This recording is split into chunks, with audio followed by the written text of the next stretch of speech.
Kabanata 1181, Takip Silim ng Sagradong Mausoleum. Ang mapanglo na mata ng Diyos ay tumama sa buong Sagradong Mausoleum. Sa ilalim ng mapanglo na mata ng Diyos, ang buong Sagradong Mausoleum ay hindi may tatago. Malaking pagbabago ang ekspresyon ni Luyon at Chinyu nang makita nila ito. Hindi nila maintindihan kung anong mga sekreto ang itinatago ng binatang ito. Sa tingin mo, kailangan kita. Malamig na sabi ni Chinyu. Hindi nakaimik sina Luguan at Luguan. Sa sandaling ito, binawi ni Chinyu ang kanyang nalulungkot na mata ng Diyos. Inilagay niya ang kanyang mga kamay sa kanyang likuran at mahinahong sinabi, "Siyempre, maaari kong isaalang-alang na hatiin ito ng pantay-pantay sa iyo. Tutal, kayo ang nakahanap ng Sagradong Mausoleum." Nang marinig iyon, bumungad sa kanilang mga mata ang pagtataka. "Totoo ba ang sinabi mo?" tanong ni Luyon. Inilagay ni Chinyu ang kanyang mga kamay sa likod at mahinahong sinabi, "Siyempre. Hindi ako isang hindi makatwirang tao. Silang dalawa ay mula sa banal na rehiyon kung tutuusin. Bukod dito, kailangan nila ang kanilang tulong upang makapunta sa banal na rehiyon. Hindi magandang pagpipilian ang makipagtalo sa kanila ngayon." "Tara na," sabi ni Chinyu. Dahil ang mga bagay-bagay ay dumating sa ito, Luguan at ang iba ay maaari lamang sundin ang mga kaayusan ni Chinyu. Mga ad ng Pop Future. Ang dalawa sa kanila ay umasa sa kanilang mga proteksyon na mahiwagang artifact upang pilitin na dalhin ang banal na lakas habang naglalakad sila sa banal na mausoleum. Ito ay isang malaking palasyo, maningning at kahanga-hanga. Pagkahakbang sa palasyo, ang una nilang nakita ay siyam na malalaking hukay. Bagamat walang mga buto sa malalaking hukay, ang maitim na enerhiyang ibinubuga mula sa mga ito ay nagbigay daan kay Chinyu na hulaan ang pinagmula ng siyam na malalaking hukay na ito. Maaaring ito ay isang libing. Kumunat ang noo ni Chinyu. Ang pagtatayo ng Sagradong Mausoleum na ito ay labis na maluho. Bilang karagdagan sa ilang malalaking hukay na ito, inakala ni Chinyu na ang may-ari ng libingan na ito ay maaaring isang mataas na opisyal noon. Isang libingan. Sa pangkalahatan, walang magiging sanggol sa hukay na ito. Mas mabuting lumayo sa kanya, paalala ni Luyon. Sumulyap si Chinyu sa kanya at bahagyang tumango. Ang hukay na ito ay isang masamang bagay sa kanila at hindi maaaring kontaminado. Gayunpaman, sa Chinyu, ito ay isang lugar ng paglilinang. Pagkatapos maglibot sa libingan, may malaking batong pinto sa harapan nila. May makapal na ambon sa pintong bato na bumagsak na parang talon. Ito ay mukhang napaka-misteryoso. Si Luyon at Luguan ay nakatayo sa harap ng pinto at hindi lumapit dito ng matagal. "Ano ang mali?" tanong ni Chinyu. Sinabi ni Luyon sa malalim na boses, "Kung tutuusin, ito ang Sagradong Mausoleum kung saan inililibing ang mga sinaunang pantas. Hindi tayo ng ahas na sumulong ng padalos-dalos. Nais kong gamitin ang iyong mga disipulo sa una upang tuklasin ang daan, ngunit hindi mo ito pinayagan," malungkot na sabi ni Luguan. Sumulyap si Chinyu sa kanila at ngumuso, "Kayo ay mula sa Holy Region. Wala ba kayong anumang mga kayamanan upang tuklasin?" Mga ad ng Pop Future. "Hindi," diretsyong sabi ni Luyon. "Hayaan mo akong gawin ito," sabi ni Changmang. Hinailan ni Chinyu si Changmang pabalik at sinabing, "Hayaan mo akong gawin ito." Bagamat napakalakas ng katawan ni Changmang, malayo pa rin siya sa kasalukuyang katawan ni Chinyu. Isang berdeng liwanag ang lumabas sa kanyang katawan, at ang tunay na katawan ni Greenwood ay bumalot sa kanyang pisikal na katawan. Ito ang libingan ng mga sinaunang pantas, at kahit si Chinyu ay hindi nang ahas na pabayaan ito. Maingat siyang naglakad patungo sa pinto at iniabot ang palad, naghahanda na buksan ito. Ngunit sa sandaling ito, lumabas ang mga sinag ng liwanag mula sa pinto, dumiretso sa pisikal na katawan ni Chinyu. Sa ganoong kalayuan, kahit na tumapak si Chinyu sa Shinxeraptor, hindi niya ito maiiwasan. Bang! Sa pag-ataking ito, napaatras si Chinyu, at lumitaw ang isang madugong butas sa kanyang dibdib. Sa Sagradong Mausoleum, parang dumaan ang banayad na simoy ng hangin, at kumalat ang mga daloy ng madilim na enerhiya. Ang dark energy na ito ay iba sa normal dark energy. Ang enerhiyang ito ay tumakip sa kanyang katawan at talagang sumisipsip ng espiritual na enerhiya ng lahat. Hindi maganda. Nangyari ang bagay na pinaka-pinag-aalala ko. Ang mukha ni Luyon ay nagbago ng husto. Nararamdaman din ni Chinyu ang pagkawala ng espiritual na kapangyarihan sa kanyang katawan, ngunit hindi siya masyadong nababalisa. Sa halip, tinanong niya, ano ang nangyayari? Mga ad ng pop future. Ipinaliwanag ni Luyon, ito ay tinatawag na panloob na chi. Karaniwan itong lumilitaw sa mga libingan ng matataas na tao.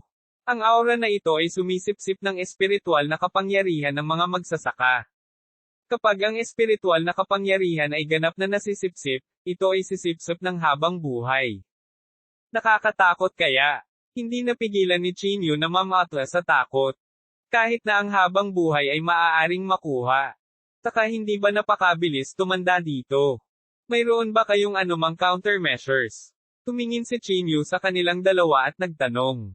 Sinabi ni Luyon sa malalim na boses, ang katumbas na bagay sa internal chi ay tinatawag na life chi. Magagamit lang natin ang life chi upang mabawi ang panloob na chi na ito. Sa kasamaang palad, wala sa atin ang bagay na ito. Umalis muna tayo. Kung hindi, mamamatay tayong lahat sa katandaan dito. May balak si Luguan na umatras at tumalikod para umalis. Gayunpaman, medyo ayaw ni Chinyu. Ang Sacred Mausoleum ay ang libingan ng isang sinaunang pantas. Sino ang nakakaalam kung gaano karaming babe ang itatago sa loob? Ngayong malapit nang magbukas ang banal na rehiyon, kung hindi sila pumasok sa Sagradong Mausoleum ngayon, baka wala na silang pagkakataon sa hinaharap. Labas muna kayo. Papasok ako at titingnan, sabi ni Chinyu. Ayon sa bilis ng pagkawala ng espiritual na kapangyarihan, dapat akong makapasok at makalabas ng ligtas. Hindi napigilan ni Luguan na mapamura, masyado kang simple mag-isip. Kung napakasimple lang nito, hindi tayo matatakot. Anong ibig mong sabihin? Kumunat ang noo ni Chinyu. Walang pakialam na sinabi ni Luguan, ito lamang ang tarangkahan ng banal na mausoleum. Ang Twilight Chi ay natural na hindi magiging masyadong malakas, ngunit habang tayo ay lumalalim sa banal na mausoleum, ang Twilight Chi ay magiging mas makapal at mas makapal. Ang pagkawala ng iyong espiritual na kapangyarihan ay hindi karapat-dapat na banggitin, ngunit ang bawat hakbang na iyong gagawin ay magpapataas ng iyong bilis. Pagkatapos ng ilang hakbang, ang iyong espiritual na kapangyarihan at mahabang buhay ay ganap na mahihigop. Kumunat ang noo ni Chinyu. Ang mga salita ni Luguan ay talagang nagpasakit ng ulo ni Chinyu. Gayunpaman, nasa harap niya mismo ang Sagradong Mausoleum. Isa itong malaking kayamanan. It was really unsatisfying to give it up just like that. Kung makakakuha siya ng isang banal na sandata o isang bagay mula dito, siya ay mayaman. Gusto ko pa ring subukan. Pagkatapos mag-alinlangan ng ilang sandali, hindi nakinig si Chinyu sa kanya sa huli. Dahan-dahan siyang naglakad patungo sa pinto at hindi nagtagal ay nakarating siya sa pintuan. Hindi mo alam ang buhay mula sa kamatayan. Hindi napigilan ni Luguan na mapangiti. Kabanata 1182, Puting Buhok. Dahan-daang naglakad si Chinyu patungo sa pintong bato. Tulad ng sinabi ni Luguan, ang pagkawala ng espiritual na kapangyarihan ay mas mabilis habang papalapit siya. Sa ganitong bilis, ang espiritual na kapangyarihan sa kanyang katawan ay ganap na mawawala sa loob ng isang oras. Ikinuyom ni Chinyu ang kanyang kamao at sinabi sa mahinang boses, subukang umalis sa lugar na ito bago maubos ang espiritual na kapangyarihan. Pagkatapos, lumingon si Chinyu para tingnan si Luguan sa likod niya at sumigaw, paano natin bubuksan ang gate? Walang ibang paraan maliban sa marahas na basagin ang gate, sabi ni Luyon. Mukhang wala silang balak umalis. Sa halip, gusto nilang makita kung kakayanin ni Chinyu ang malaswang hangin. Itinaas ni Chinyu ang kanyang ulo upang tingnan ang malaking gate sa kanyang harapan. Pagkatapos, kinuyam niya ang kanyang gintong kamao at itinapon sa tarangkahang bato. Boom! Isang alon ng alikabok ang lumipad at isang malaking butas ang nasuntok ni Chinyu sa pintuan. Ang pintong ito ay hindi kasing lakas ng inaakala ni Chinyu. Sa halip, ito ay medyo marupok. Nabasag ang pinto at pumasok si Chinyu sa Sagradong Mausoleum. Agad na tinakpe ng Twilight Chi ang langit at lupa at kumalat. Ads by Pop Future. Ang espiritual na kapangyarihan sa katawan ni Chinyu ay nawawala sa napakabilis na bilis. Chinyu? Kung hindi mo talaga kaya, lumabas ka. Ang iyong buhay ay mahalaga, sigaw ni Changmang mula sa likuran. Okay, kung hindi ako makatagal, aalis ako sa lalong madaling panahon, sigaw ni Chinyu nang hindi lumilingon. Ang mundo sa likod ng gate ay hindi kasing ganda ng naisip niya. Napapaligiran ito ng lupa, kahoy, at dingding. Ito ay lubhang karaniwan. Sa magkabilang gilid, may dalawang malalaking estatwa. Ang mga estatwa ay kumikislap sa maliwanag na liwanag, mukhang kakaiba. Sa kabilang banda, makikita ang mga piraso ng mga produktong ginto. Para silang mga palamuti, inilagay sa lahat ng direksyon.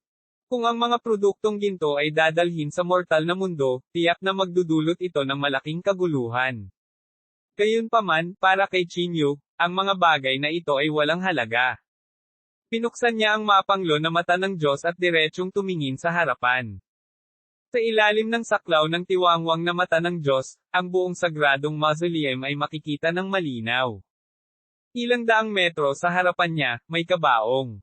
Sa magkabilang panig ng kabaong, muling lumitaw ang mga hukay ng libingan ng mga tao. Maliban sa mga hukay ng libingan ng mga tao, mayroon ding maraming bronze artifact na inilagay sa magkabilang panig. Ang mga tansong artifact na ito ay mukhang ordinaryo, ngunit dahil sila ay nabahiran ng sagradong lakas, sila ay hindi mas mahina kaysa sa mga ordinaryong mahiwagang artifact. Inilabas niya ang kanyang divine sense at tinakpan ang sagradong mausoleum. Ang ikinagulat ni Chinyu ay walang mga espiritong tagapag-alaga sa isang napakalaking sagradong mausoleum. Ads by Pop Future. Sa madaling salita, maliban sa Twilight Chi, walang nakaharang sa sagradong mausoleum.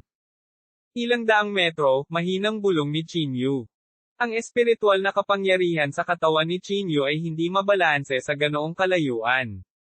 Hindi, kailangan kong bilasan, naisip ni Chinyu sa sarili.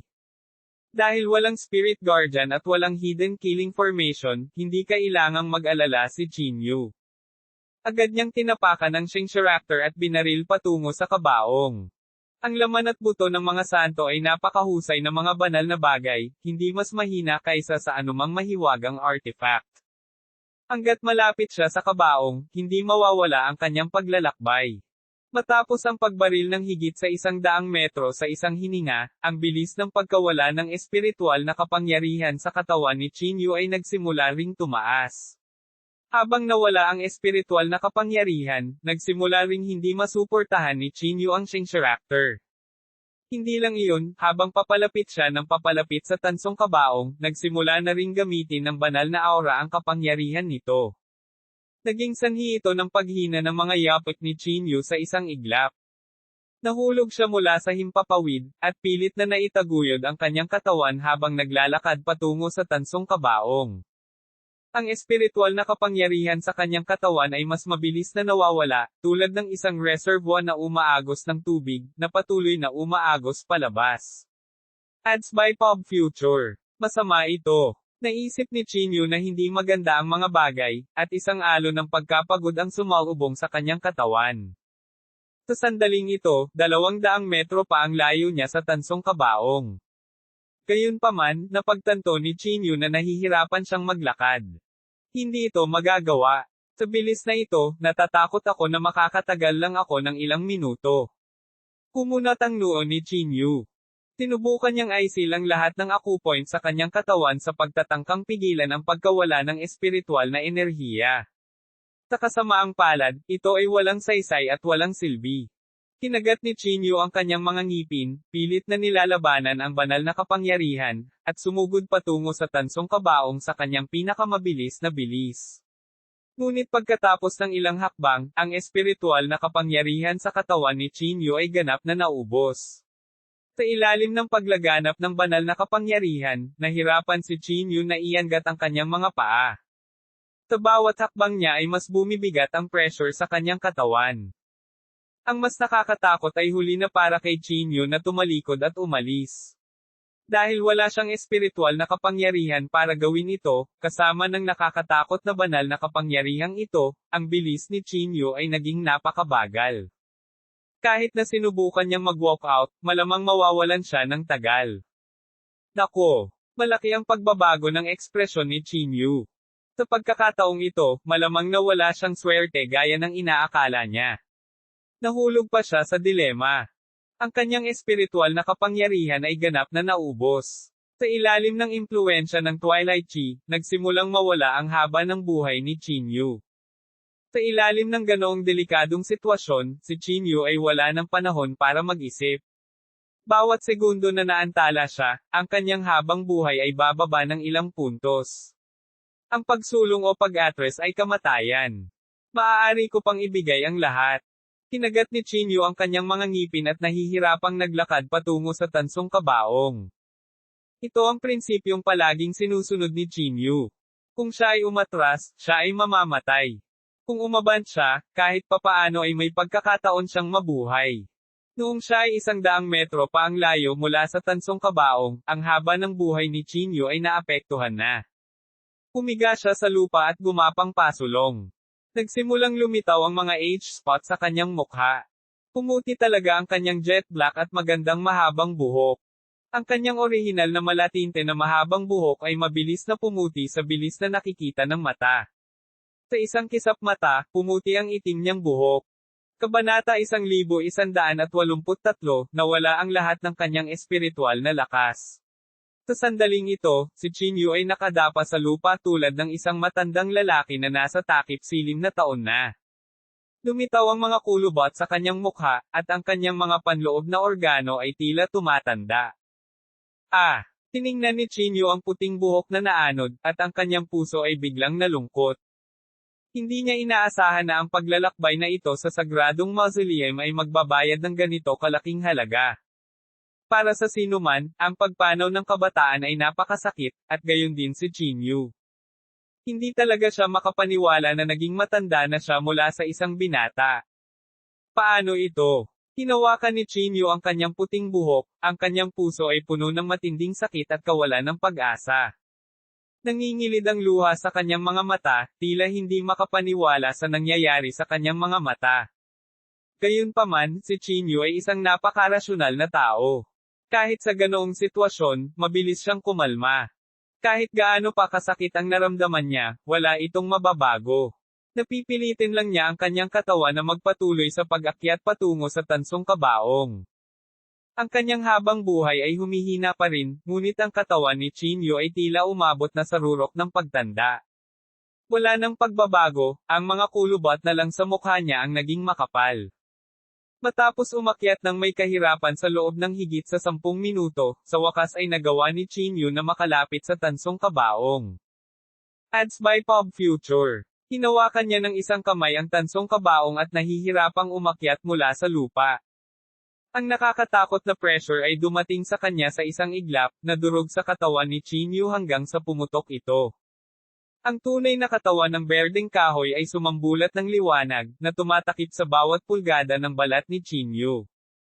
Gayunpaman, ito ay malinaw na ang berdeng kahoy tunay na katawan ay hindi makatiis ito para sa masyadong mahaba. Sa makatuwid, hindi nang ahas si Chinyu na mag-aksaya pa ng oras. Kinagat niya ang kanyang mga ngipin at ginamit ang lahat ng kanyang lakas upang ilayo ang tansong kabaong. Sa sandaling mabuksan ang kabaong, maaaring kumalat ang mga hibla ng mas makapangyarihang banal.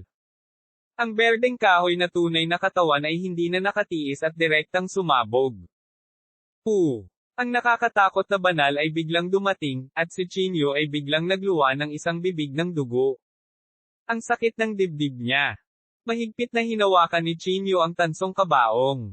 Iniunat niya ang kanyang kamay at inabot sa kabaong. May bangkay sa loob ng kabaong. Ang bangkay ay tila buo, at ang oras ay hindi nag-iwan ng anumang baka sa katawan nito. Isa itong matangkad na lalaki na may mala-espada na kilay at mabituing mga mata.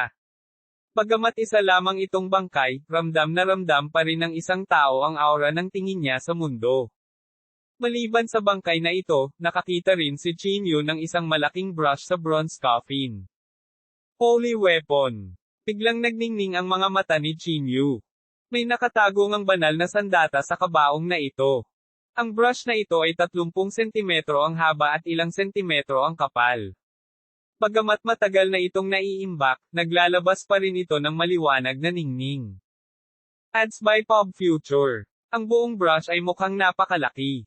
Ito ay mas katulad ng horsetail whisk kaysa sa isang brush. Halos kasing laki ito ng horsetail whisk. Maliban sa bangkay at sa sandata ng brush, wala nang iba. Noong una ay gustong kunin ni Chinyu ang bangkay, ngunit sa kanyang kasalukuyang estado, imposibleng alisin niya ang brush. Hindi lamang nawala ng espiritual na enerhiya ang kanyang katawan, maging ang lakas ng kanyang pangunahing katawan ay naubos. Ilang beses sinubukan ni Chinyu na ilipat ang bronze coffin, ngunit sa huli, nabigo siya. Nang makitang malapit na ang kanyang buhay, hindi na kayang mag-aksaya pa ng oras ni Chinyu. Kung hindi siya aalis ngayon, baka maging skeleton na talaga siya sa sagradong mausoleum. Sayang. Lihim na nagngangalit si Chinyu. Inalis niya ang brush at tumalikod para umakyat. Sa sandaling ito, hindi na makatayo si Chinyu. Pinilit lang niyang umakyat palabas.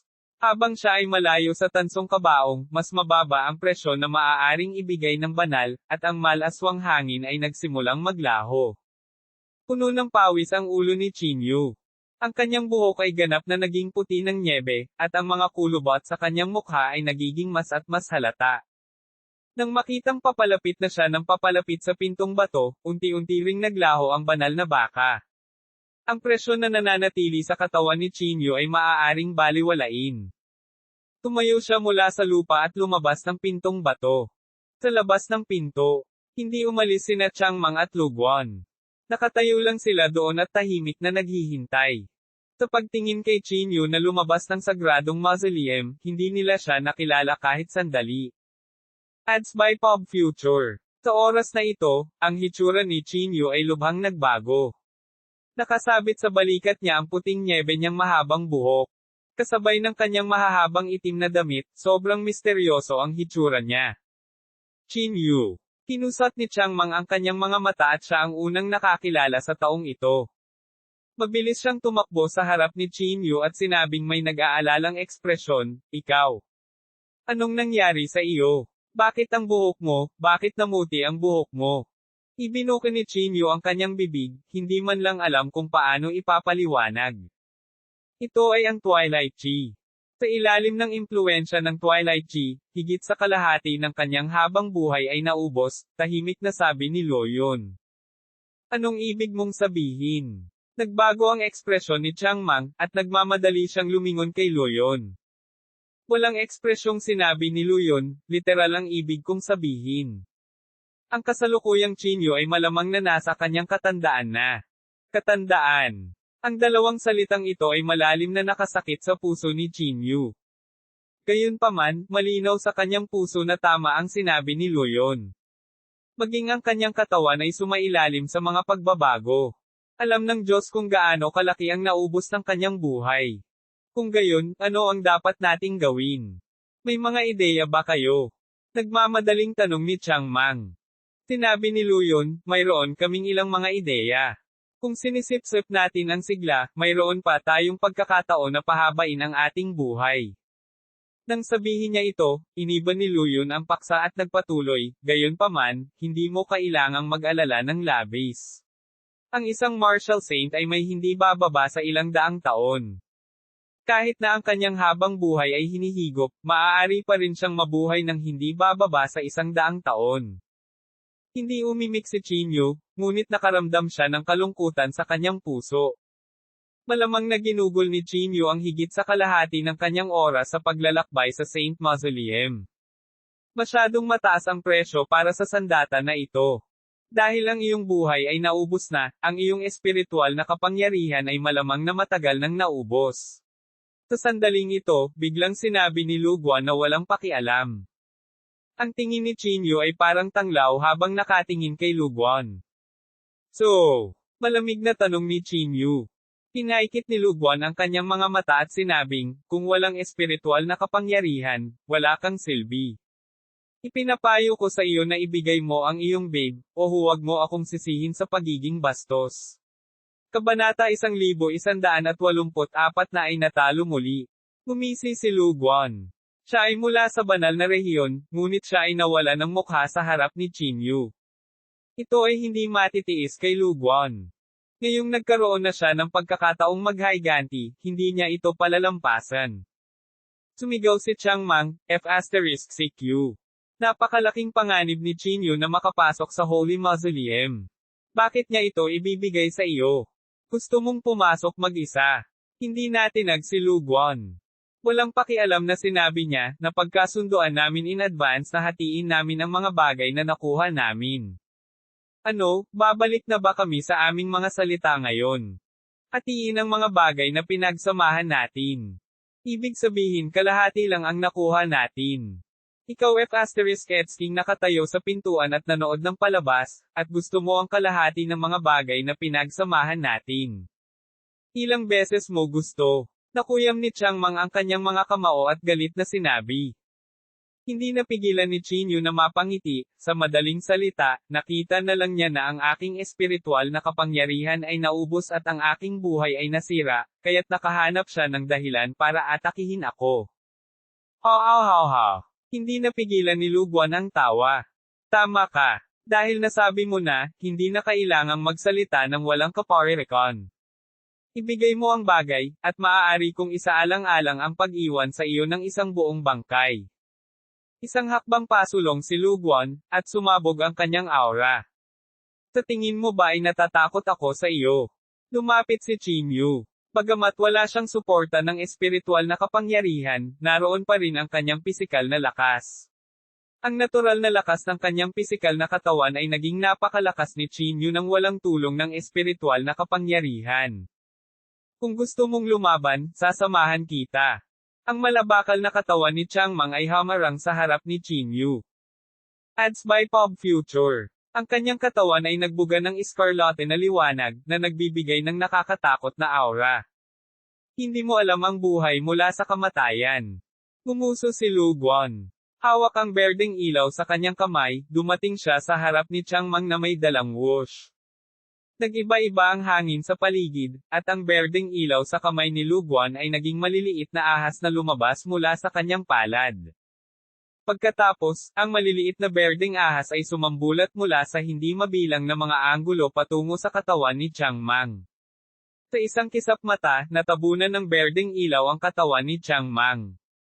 Hindi mapigilan ni Lu Guan ang mapangiti nang makita niya ito. Pulong niya, at nagsimulang pumulupot sa katawan ni Chang Mang ang siksikan na maliliit na berdeng ahas. Hindi nag-alala si Qin Yu. Kahit na ang Lu Guan na ito ay nagmula sa banal na rehiyon, ang kanyang lakas ay hindi ganoon kalakas. Sa kabaligtaran, kahit na si Chang Mang ay nasa maagang yugto pa lamang ng Martial Saint Realm, siya ay isang banal na katawan pa rin, at ang kanyang lakas ay napakalakas. Namumula ang iskarlate na ningning sa katawan ni Chang Mang. Sa sumunod na segundo, isang paputok na tunog ang narinig at ang maliit na berdeng ahas ay agad na nagkapira-piraso. Biglang lumiit ang mga pupils ni Lu Guan at bahagyang nagbago ang kanyang ekspresyon. Atras na sana siya ngunit huli na ang lahat. Si Chang Mang, na orihinal na walang ingat, ngayon ay parang isang mabangis na hayop. Pinalangkas siya ng Scarlet Radiance na parang Diyos ng kamatayan. Umungol si Chang Mang at bumaril kay Lu Guan. Sa pananaw ni Lu Guan, si Chang Mang ay parang Mad Bull. Hindi siya napigilan at sumugod pasulong. Sa isang kisap mata, nasa harap na siya ni Lu Guan. F-sick ka. Ads by Pop Future. Ang palad ni Chang Mang, na parang isang cattail leaf fan, ay sumampal sa mukha ni Lu Guan. Mas malaki pa ang palad sa ulo niya. Si Lu Guan ay pinalipad ng isang sampal. Naramdaman niyang umiinit ang ulo niya na para bang nabangga siya ng karwahe. Bago pa siya makapag-react, humakbang na ulit si Chang Mang. Ang malaking katawan ay biglang dumaikit sa katawan ni Lu Guan, na sinundan ng isang magaspang at hindi maayos na kamao. Ang malabakal na kamao ay patuloy na tumatama sa katawan ni Lu Guan. Ilang sandali, walang tigil ang tunog ng boom, boom, boom. Si Lu Guan, na nakahandusay sa lupa, ay puno ng dugo. kahit na ang kanyang protective magical artifact ay nabasag. Si Luguan, na pinasigla ng sakit, ay tila nawala ng malay. Hindi niya maintindihan kung bakit napakaraming hindi maipaliwanag na mga pervert sa mundong ito, na naubos ang espiritual na chi nito. Sa isang kisap mata, si Luguan ay napuno ng dugo. Damaloy ang dugo mula sa kanyang katawan patungo sa paa ni Chinyu. Gayunpaman, walang intensyon si Changmang na huminto. Kapag nagsimula siyang makipag-away, hindi siya magpapahinga hanggang siya ay mamatay.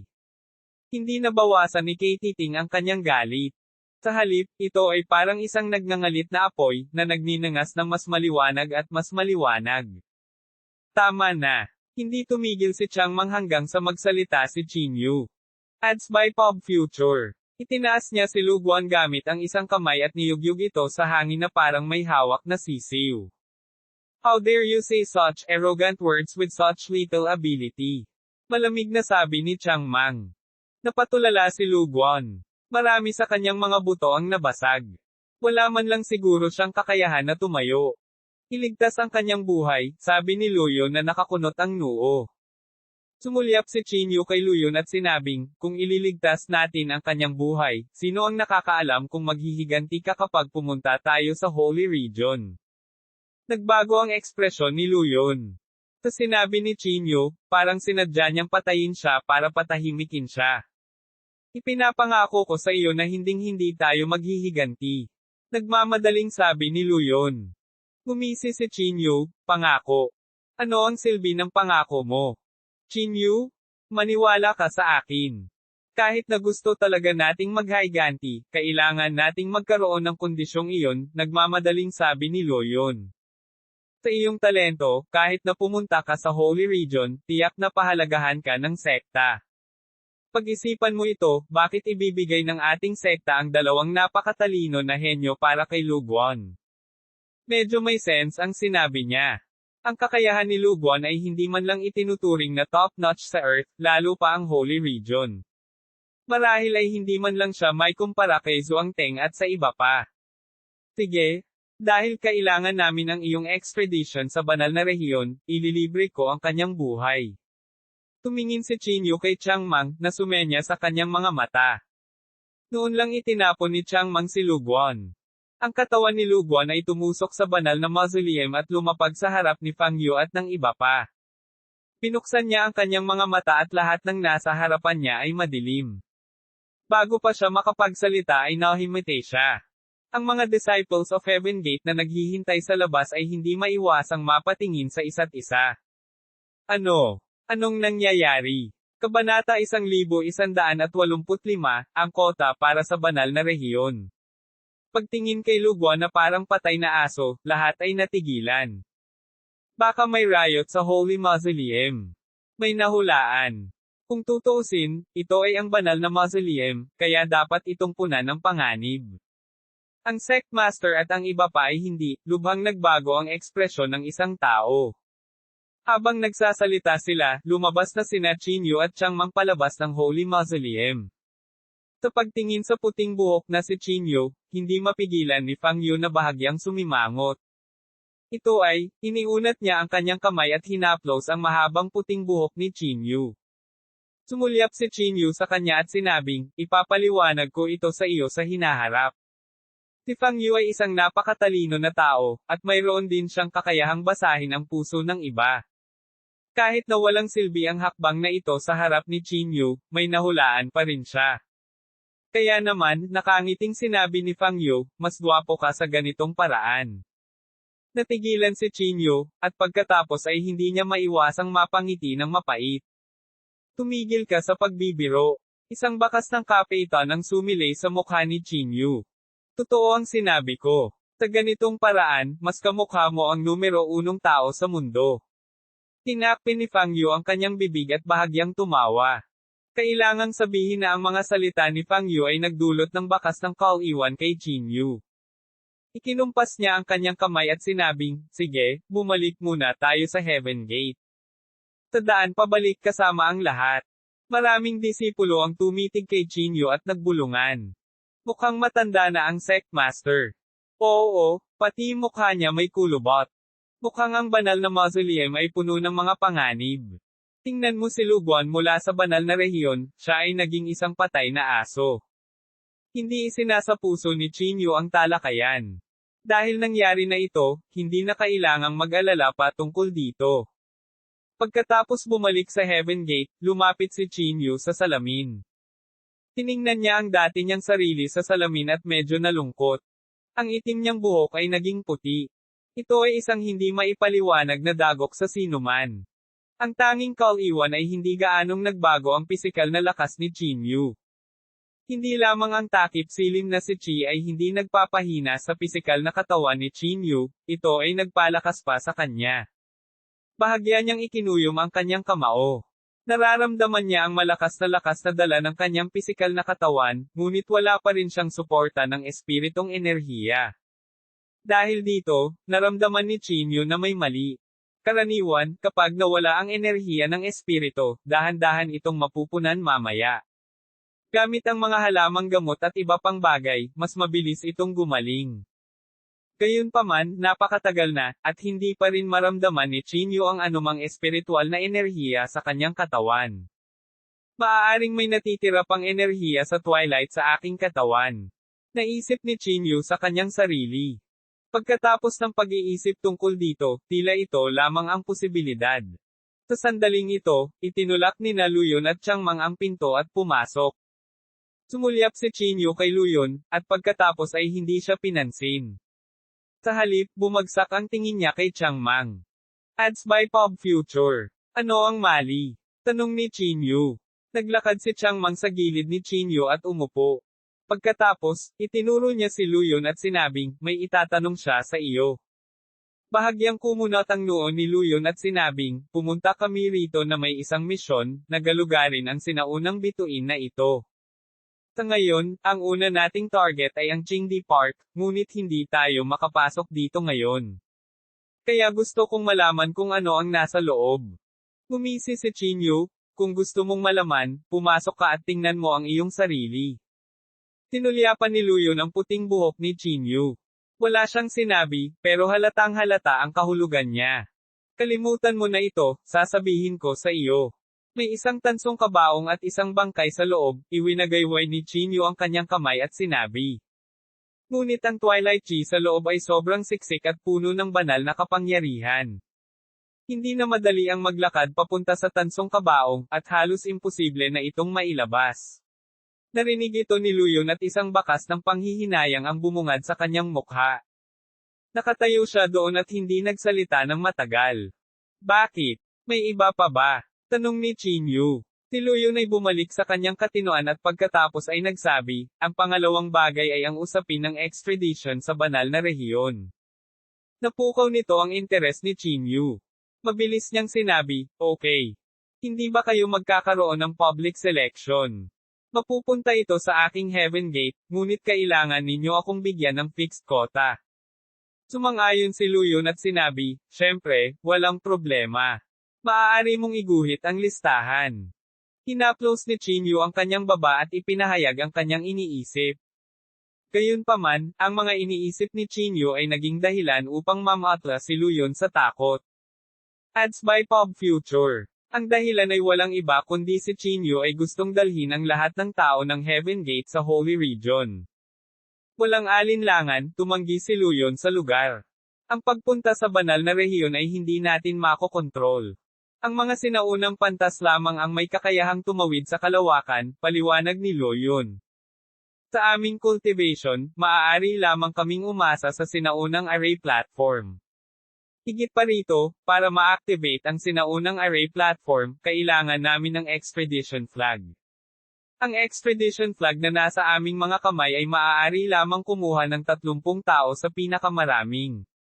Nang marinig ni Qin Yu ang mga salitang iyon, hindi napigilan ni Qin Yu na sumimangot. 30 tao. Kung ganoon nga ang kaso, imposibleng i-extradite sila sa malaking sukat. Simple lang iyan. Pagkatapos nating pumunta sa sanctum ng mga pantas, makakakuha tayo ng mas maraming extradition flag at dahan-dahan ito, sabi ni Changmang sa gilid.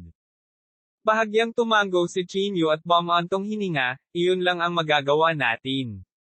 Pagkatapos mag-isip tungkol dito, nagpasya si Qin Yu na gumawa ng isang listahan ng maaga. Ang bawat isa ay may sariling makasariling motibo, at si Qin Yu ay walang exception.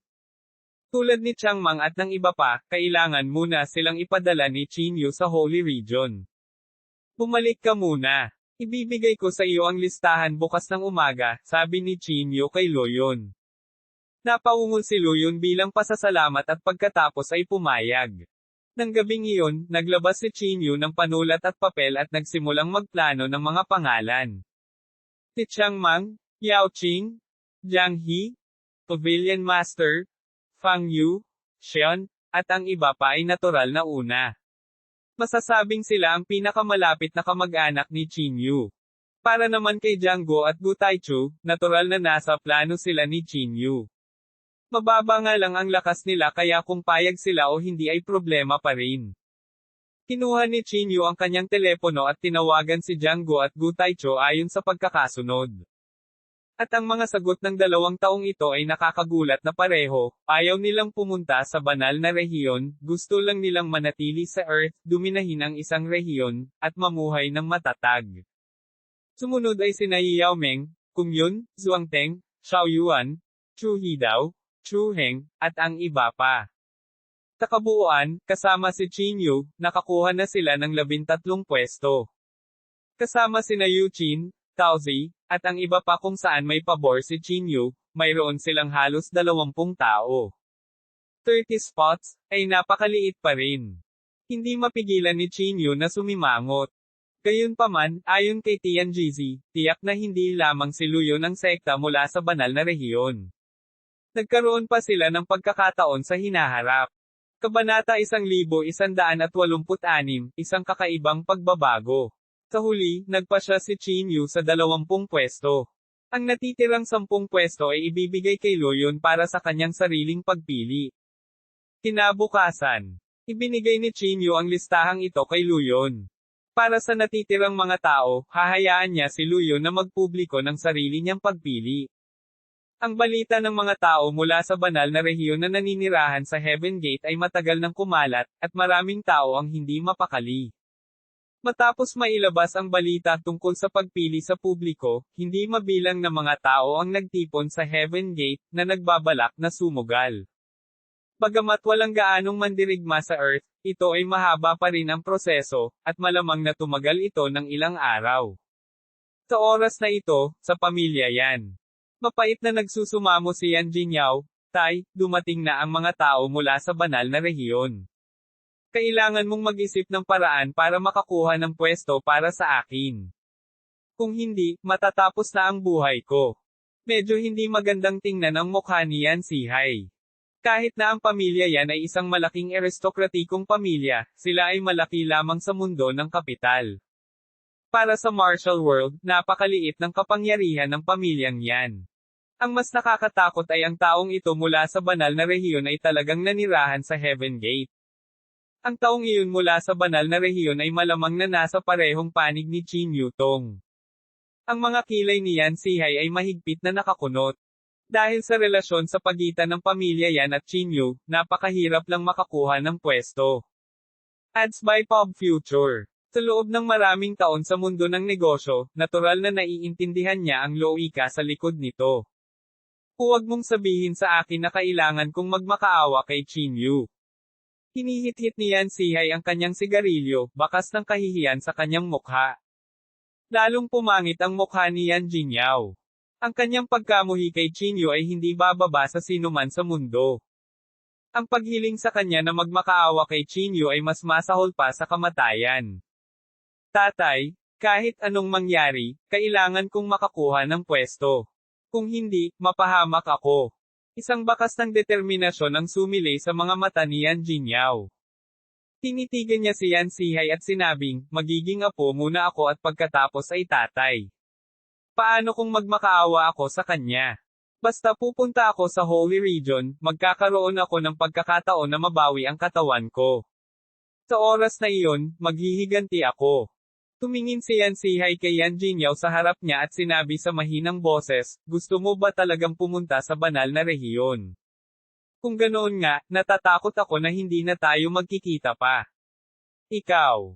Ang ambisyon ng isang mabuting tao ay nasa lahat ng dako.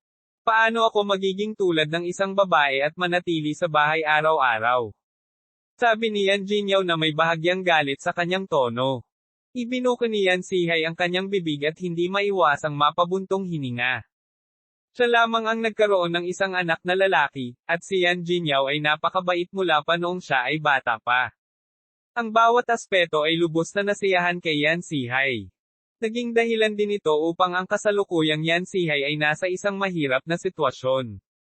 Gusto niyang bigyang kasiyahan ang kanyang anak, ngunit ayaw niyang mahiwalay sa abot tanaw. Matapos mag-isip ng mahabang panahon, itinapon ni Yan Sihay ang sigarilyo sa kanyang kamay at malamig na sinabi, "Sige, pupunta ako at magmakaawa sa kanya, Chin Yu." Isang bakas ng pananabik ang sumilay sa mukha ni Yan Jinyaw. Nagmamadali niyang sinabi, "Tay, huwag kang mag-alala. Kapag pumunta ako sa banal na rehiyon, tiyak na mag-iisip ako ng paraan para patayin si Chin Yu at maghayganti sa aming kahihiyan." Tuldok tuldok tuldok. Sa kabilang banda, naghihintay din si Chin Yu. Ads by Pop Future. Ang pagpunta sa banal na rehiyon ay isang malaking tukso para sa sinumang mandirigma, lalo na ang mga henyo sa kasalukuyang panahon. Halimbawa, si Yan Jinyaw, Kiteng, at gayon din ang Sky Blood Rainbow. Hanggat dumating si Yan Sihay upang magmakaawa sa kanya, maaaring samantalahin ni Chin Yu ang pagkakataon na bawiin ang pamilya Yan at ibalik ito sa matandang misteryan. Para naman kay Teng at Tian Zuehong. Hanggat ang dalawang ito ay naglakas loob na magpakita ng kanilang sarili, hinding-hindi sila pababayaan ni Chin Yu. Talagang kakaiba ito. Paikot-ikot si Chin Yu sa silid na nakakunot ang kanyang mga kilay. Isang buong araw na ang lumipas, ngunit ang espiritual na chi sa kanyang katawan ay hindi pa rin nagpapakita ng mga palatandaan ng paggaling. Maaaring matagal na siyang naapektuhan ng Twilight Chi. Mahinang ungol ni Chin Yu. May lungkot at saya. Ang mas ikinagulat ni Chin Yu ay ang kanyang katawan ay naging mas matigas ng ilang beses kaysa dati. Hindi pagmamalabos na sabihin na si Chin Yu ay kapantay na ngayon ng walang sinuman sa makapangyarihang kaharian, lalo pa ang mga nasa parehong antas. Nang gabing iyon, naglakad-lakad sina Chin Yu, Chang Mang, at Yao Ching sa likod bahay ng Heaven Gate. Chang Mang, alisin mo ang espiritual na enerhiya sa iyong katawan. Mag-spar tayo, sabi ni Chin Yu. Natigilan si Chang Mang, pagkatapos ay napakamot siya ng ulo at sinabing, "Ikaw. Ano ang ibig mong sabihin dito? Ito ay isang friendly na spar." Ngumiti si Chin Yu. Nahiyang ngumiti si Chang Mang at sinabing, "Kung gayon, kailangan kong ipaalala sa iyo na ang aking katawan ay naiiba mula sa mga ordinaryong tao mula noong ako ay bata pa. Noong ako ay 11 taong gulang, maaari akong pumatay ng baka gamit ang aking mga kamay. Nang maglaon, ang aking katawan ay mas hindi masusugatan." Ads by Pop Future. Bahagyang tumango si Chin Yu. Siyempre, alam niya kung gaano kakilakilabot ang banal na katawan. Ang ganitong uri ng pangangatawan ay iba sa magulong katawan ni Chin Yu. Matigas ang katawan niya. Hindi man siya nagil-inang mula pagkabata, na ipapakita pa rin niya ang kanyang talento na kakaiba sa mga ordinaryong tao. Gayunpaman, iba ang magulong katawan. Kung ang magulong katawan ay hindi humakbang sa landas ng paglilinang, ang katawan ay walang anumang pagbabago. Halika. Sumenya si Chin Yu kay Chang Mang. Kung gayon ay hindi ako magpipigil. Pinagpag ni Chang Mang ang kanyang makapal na braso at sinabing may seryosong ekspresyon. Natatakot lang ako na magpigil ka. Ngumiti si Chin Yu. Hindi umimik si Chang Mang. Pilit siyang umungol at agad na naglabasan ang mga ugat sa braso. Pagkatapos, mabilis siyang sumugod patungo kay Chin Yu. Ang malaking katawan na iyon ay nag-udyok ng mga alon ng alikabok, na naglalabas ng mapang-ipong pakiramdam. Naikuyom din ni Chin Yu ang kanyang kamao at umakyat upang salubungin ito. Klang! Isang malakas na tunog ang kumalat mula sa gitna ng kanilang mga kamao. Si Yao Ching, na nakatingin sa gilid, ay pansamantalang nabingi sa pagkabigla at patuloy na umatras. Sa sumunod na segundo, napaatras si Chang Mang ng ilang hakbang, at naramdaman ng kanyang kamao ang mga alon ng sakit. Nagtataka siyang tumingin sa kanyang kamao at napabulalas, ito ang unang pagkakataon na nakatagpo ako ng isang kalaban mula noong bata pa ako. Si Chinyu, sa kabilang banda, ay mukhang relaxed. Ang suntok na ito ay hindi nagdulot ng anumang pinsala sa kanya. Nakakatakot, naisip ni Chinyu sa sarili. Mula nang mahawa siya ng Twilight Chi, ang espiritual na kapangyarihan ni Chinyu ay hindi maipaliwanag na nawala, at ang kanyang pisikal na katawan ay naging lubhang abnormal. Si Changmang, na nasa hindi kalayuan, ay hindi napigil ang umungol, ang iyong maliit na katawan ay kasing tigas ng isang maliit na ball ang bakal. Ngumiti si Chinyu at sinabing, halika, gamitin mo ang iyong buong lakas sa pagkakataong ito. Gamitin ang iyong espiritual na kapangyarihan. Pagkatapos sabihin iyon, direktang binawi ni Chinyu ang kanyang kamao, inilagay ang kanyang mga kamay sa likod ng kanyang likod, at bahagyang ipinikit ang kanyang mga mata. Natigilan si Changmang. Napakamot siya sa kanyang ulo at sinabing, Chinyu, pag-isipan mong mabuti. Bagamat ang iyong katawan ay hindi masisira, napakadelikado pa rin na dalhin ito sa ulo. Kabanata 1187, ang tao sa likod ng Sky Blood Rainbow. Iminuwestro ni Chinyu ang kanyang kamay at sinabing, halika. Sige. Kung gayon ay magalang akong susunod. Ang katawan ni Changmang ay sumabog na may nakakatakot na iskarlate na ningning. Si Yao Qing, sa kabilang banda, ay tumakbo palabas ng ilang daang metro sa isang iglap, natatakot na siya ay maapektuhan. Inilagay ni Chinyu ang kanyang mga kamay sa likod ng kanyang likod, na nagbabalak na harapin ang suntok na ito. I'm coming. Malakas na sumigaw si Changmang, at sa pag-irap, binaril niya si Chinyu. Ang napakabilis na iyon ay napunit pa sa hangin, at ang isang pares ng mga kamaong bakal na naglalaman ng napakapangit ay maaaring walang awa na dumurog sa dibdib ni Chinyu. Napabuga ng mahinang hangin ang puting buhok ni Chinyu pataas, at isang pares ng kamao ang walang awang humahampas sa dibdib ni Chinyu. Klang! Isang napakalinaw na tunog ang umalangaw-ngaw. Sa pagkakataong ito, umatras si Chinyu ng 2 hakbang. Pero ang nakakaloka, wala pa ring bakas sa katawan niya. Paano ito posible? Nanlaki ang mga mata ni Changmang na parang mga kampanang tanso. Hindi makapaniwalang tiningnan niya ang kanyang mga kamao, iniisip na may mali sa kanyang katawan. Tulad ng inaasahan, bulong ni Chinyu sa mahinang boses. Ads by Pop Future. Lahat ay tulad ng naisip niya. Lumakas nga ang kanyang katawan, at naabot pa niya ang abnormal na bilang ng mga hakbang.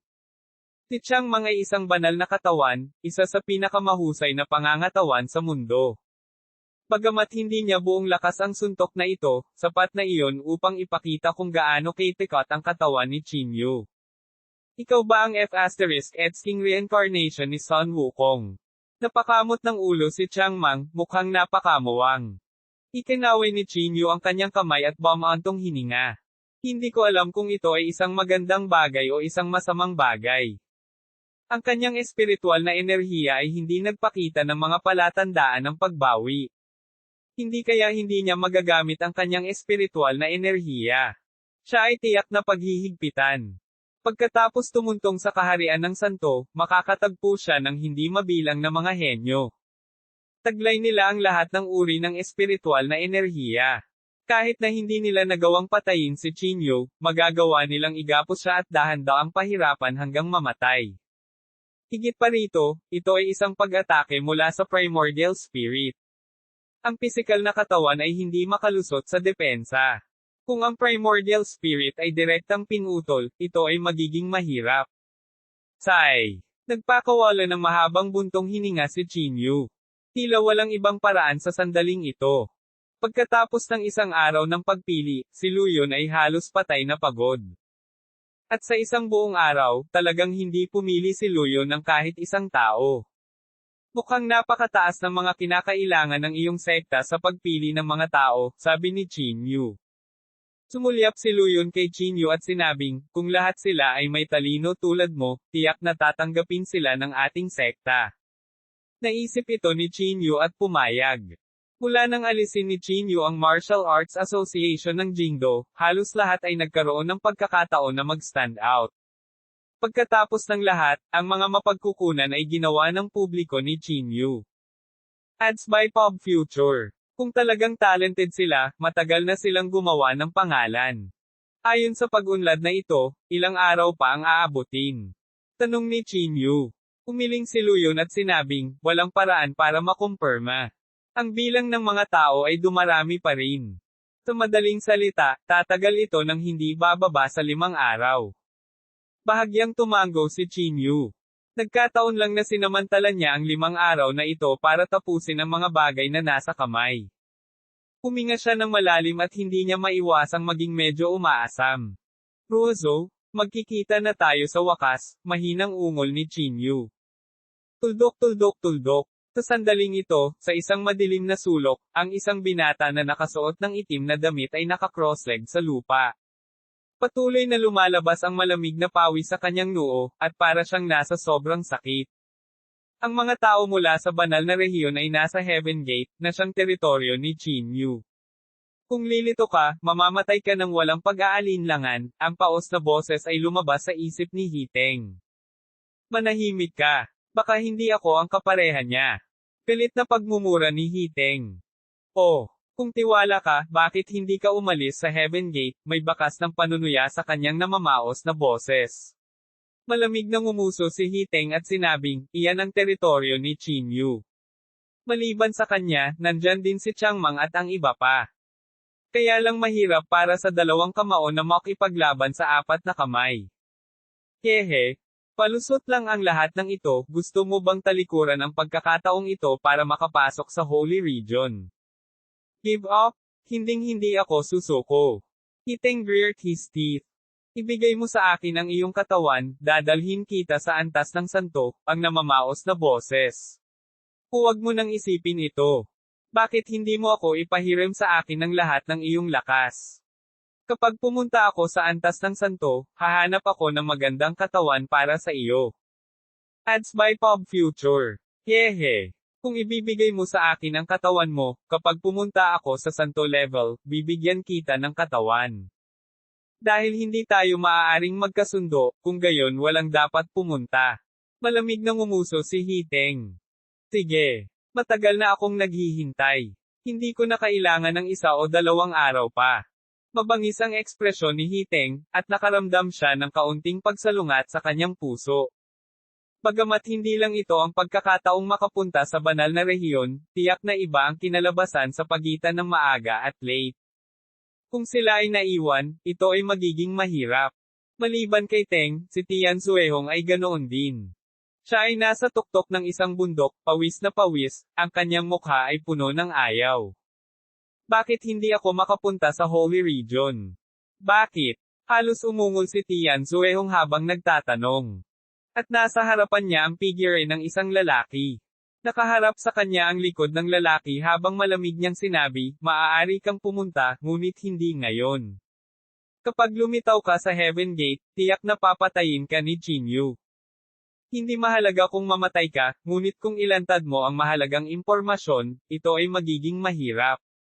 Medyo galit na sinabi ni Tian Zuehong, napakaraming bagay ang nagawa ko para sa iyo. Plano mo bang iwan ako ngayon? Marami kang nagawa para sa akin. Ang boses ng figure ay agad na may bahid ng lamig. Aling bagay ang matagumpay mong nagawa? Ang immortal na sekta ng pagpatay ay talagang nag-iwan ng basurang tulad mo.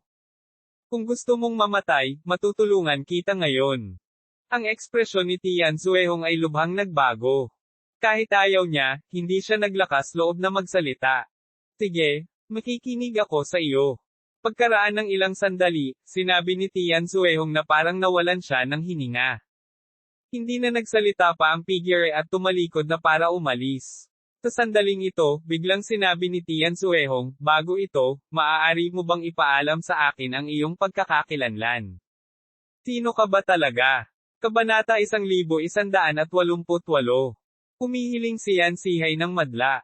Ang figurang aalis na sana ay huminto sa kanyang paglalakad sa sandaling ito. Nakatalikod pa rin siya sa kalangitan na may dugong bahaghari habang malamig niyang sinabi, may mga bagay na hindi mo na kailangang malaman. Kung marami kang alam, madali mong mapapatay ang sarili mo. Pagkasabi nito, siya ay naging isang stream ng liwanag at nawala sa abot tanaw. Tuldok. Kinabukasan. Ang espiritual na kapangyarihan ni Chinyu ay hindi pa rin nagpakita ng mga palatandaan ng paggaling. Sa sandaling ito, alam din ni Chinyu na sa ilalim ng impluwensya ng Twilight Chi, tiyak na may problema sa kanyang katawan. Espiritual na kapangyarihan. Medyo ayaw ni Chinyu. Sinubukan niyang magtanim sa pag-iisa at subukang uminom ng tableta, ngunit walang epekto. Hindi inakala ni Chinyu na lalabas ang ganoong problema sa oras na ito. Buti na lang, nakakuha ako ng kahit isang sagradong artifact. Kinuha ni Chinyu ang sagradong artifact brush mula sa loob ng Spatial Divine Artifact. Ang sagradong artifact ay nabahira ng sagradong lakas. Kahit isang maliit na butil ng sagradong kapangyarihan ay hindi isang bagay na kayang tiisin ng isang makapangyarihang tao. Siyempre, depende rin ito sa kung sino ang kumokontrol nito. Kung walang spirit energy, ano ang silbi ko para sa sagradong artifact na ito?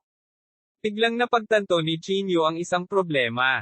Wala siyang paraan para kontrolin ang banal na sandata na ito. Mga ad ng Pop Future. F*6, ibig sabihin ba ay walang kabuluhan ang paglalakbay ko rito? May balak pang ang manaire si Chinyu. Sa sandaling ito, itinulak ang pinto. Pagkatapos, nakita niya ang Pavilion Master na pumasok mula sa labas ng pinto.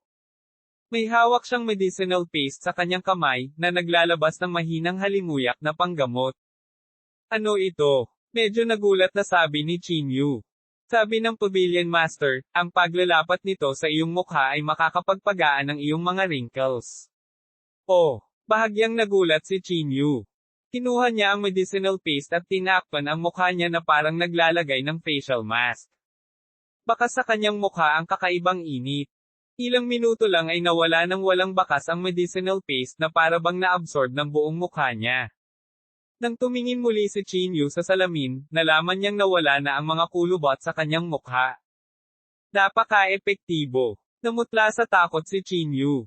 Kung ibebenta ko, hindi ba ako magiging mayaman? Inilibot ng Pavilion Master ang kanyang mga mata at sinabing, ang bagay na ito ay hindi maaring gawing mas.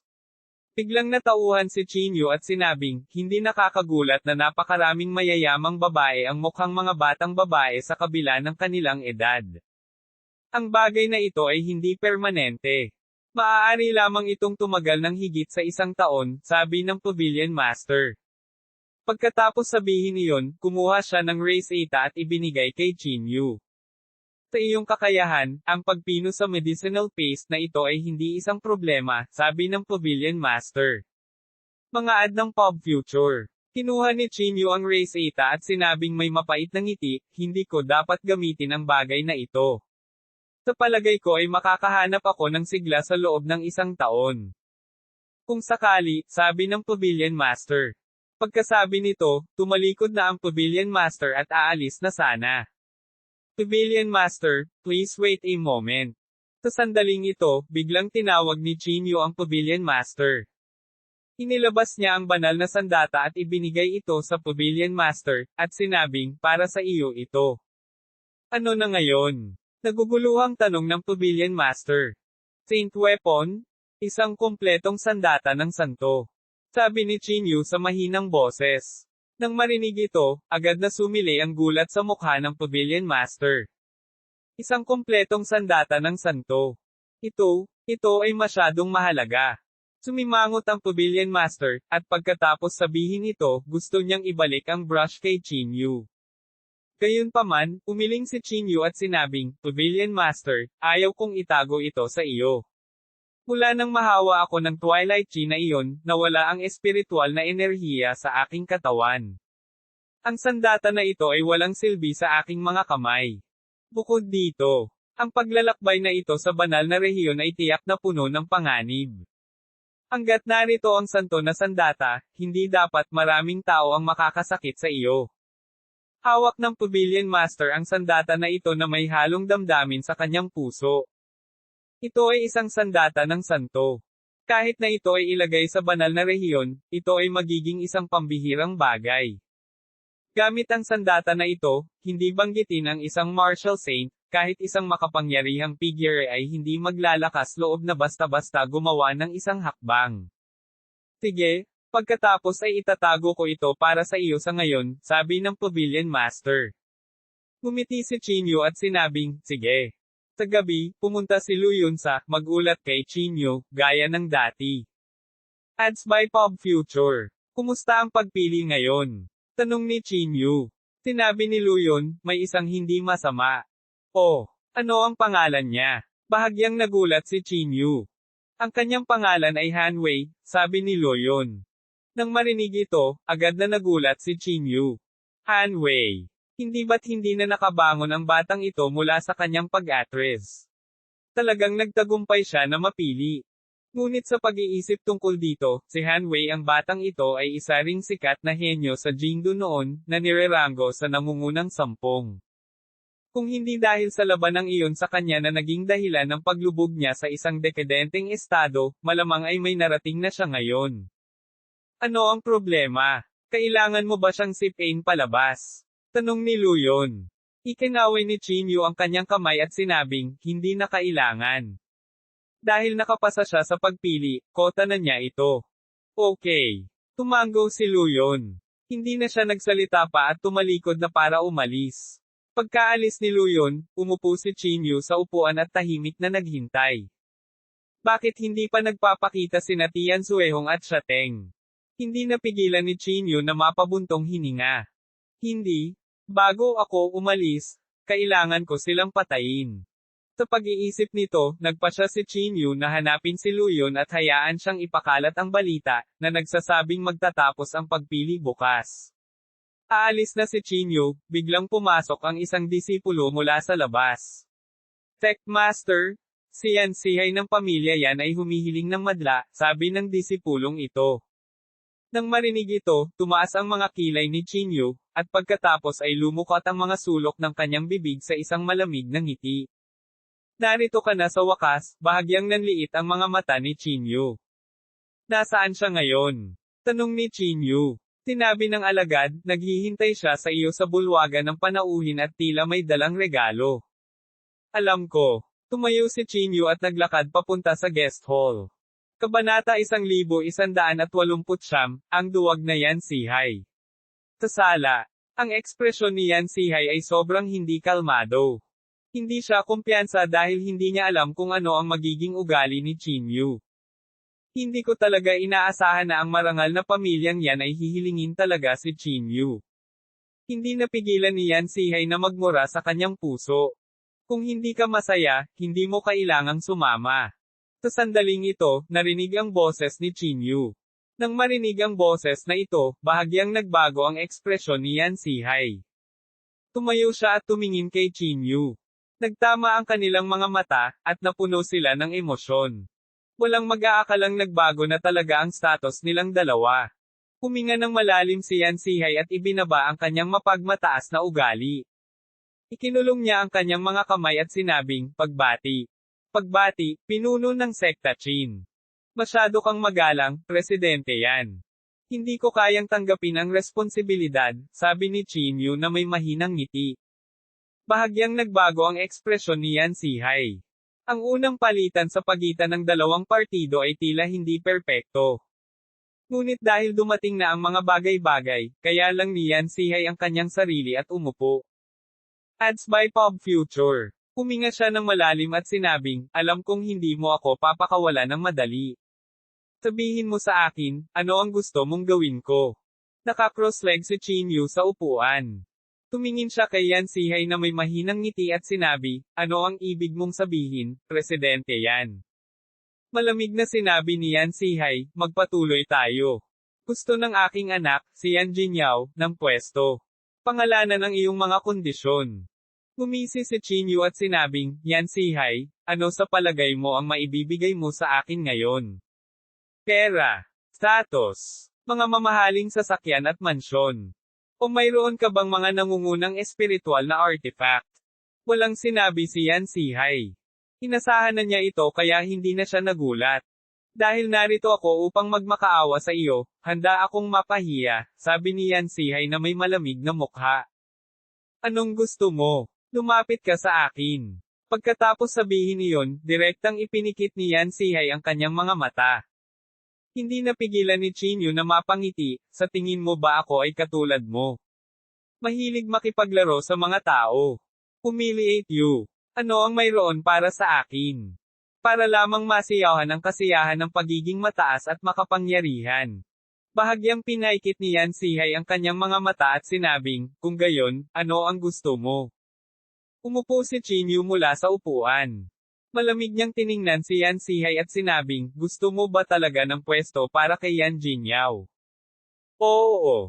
Kung hindi, hindi ko na sana ibinaba ang ulo ko para hanapin ka, malamig na sabi ni Yan Sihay.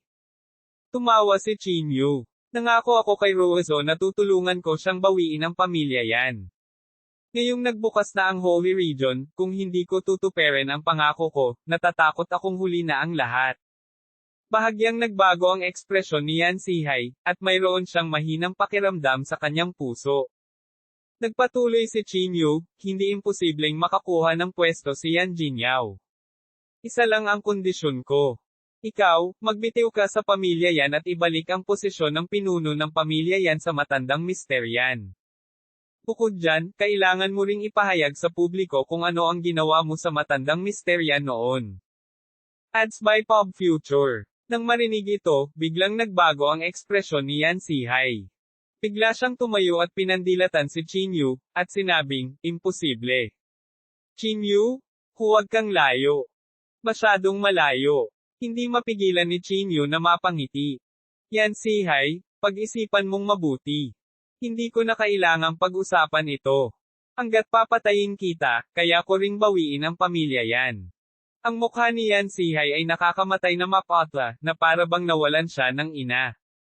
Hindi niya akalain na hihilingin talaga ni Chinyu ang buong pamilya Yan. Ito ay isang bagay na ginugol niya ng hindi mabilang na pagsisikap upang makuha. Yan Sihay, may sasabihin ako sa iyo. Samahan daw si Chinyu sa kanyang upuan. Bago ako tumungo sa antas ng santo, kailangan kong tapusin ang bagay na ito. Kung papayag ka ngayon, baka may paraan pa. Kung hindi ka papayag, talagang babawiin ko ang pamilya Yan at ibabalik ko ito sa matandang Mister Yan.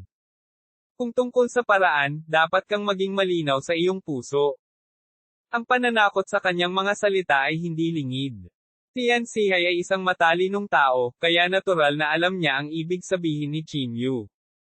Kung talagang napalapit siya kay Chinyu, magagawa niyang kumilos at patayin ang lahat ng mga tao ni Yan Sihay.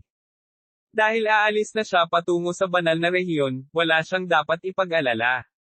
Malungkot ang mukha ni Yan Sihay. Hindi niya alam kung biyaya ba ito o sumpa. Pagkatapos ng buong 10 minuto, huminga ng malalim si Yan Sihay at sinabing, bigyan mo ako ng ilang araw para pag-isipan ito. Ads by Pop Future. Ilang araw.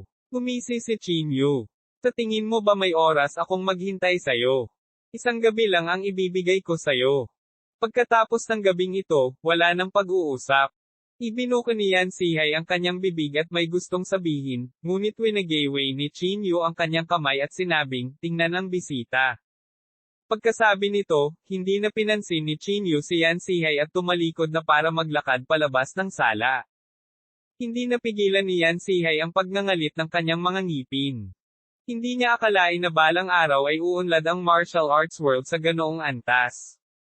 Hindi rin niya akalain na balang araw, ibababa siya ni Chinyu mula sa itaas. Pagkatapos bumalik sa pamilya Yan, sinabi ni Yan Sihay kay Yan Jinyao ang tungkol sa bagay na ito. Gusto niya ang buong pamilya Yan. Hinampis ni Yan Sihay ang kanyang kamao sa mesa.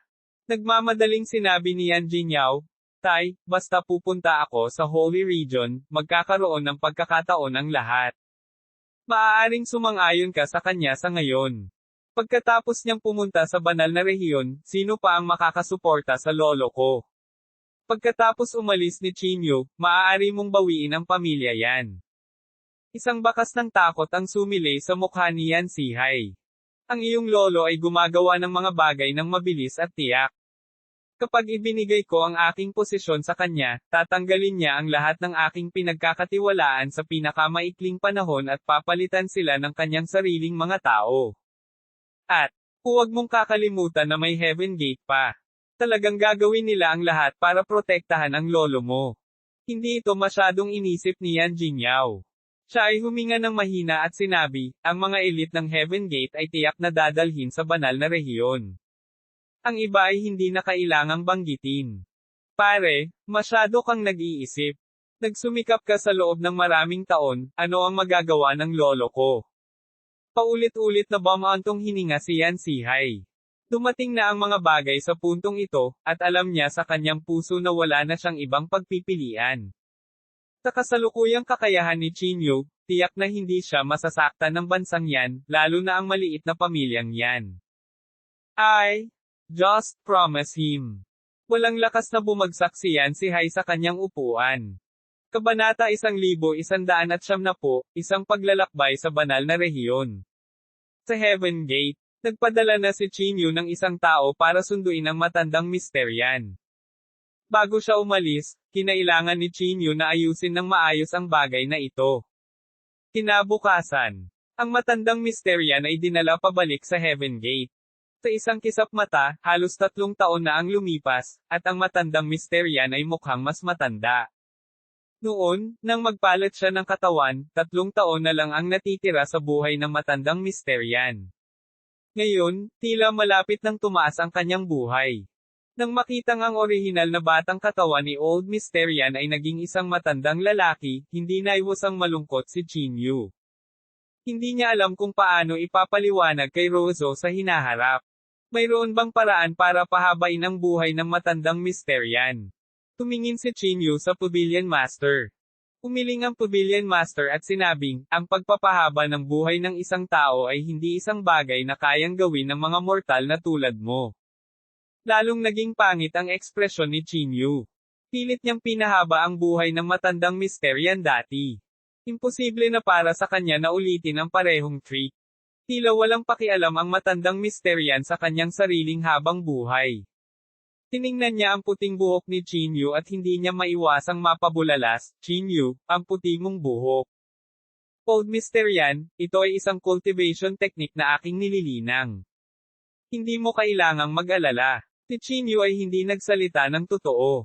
Pagkatapos, tinanggap ni Chinyu ang matandang Mysterian sa silid. Ads by Pop Future. Pagkapasok, nagbuhos si Chinyu ng isang tasa ng tsaa para kay Old Mysterian. Humigop ang matandang Mysterian, pagkatapos ay sinabi, Chinyu, nakita mo na ba si Rozo kamakailan? Hindi. Umiling si Chinyu. Nasa saint level si Rozo. Naisipan kong dalhin ka doon, pero ang katawan mo. Natatakot akong hindi nito kakayanin. Ang matandang Mysterian ay isang ordinaryong tao. Bilang karagdagan, siya ay malapit na sa katapusan ng kanyang buhay. Walang paraan na makayanan niya ang pagbabago-bago ng spatial formation. Matanda na ako. Why bother? Kinawian ng matandang Mysterian ang kanyang kamay.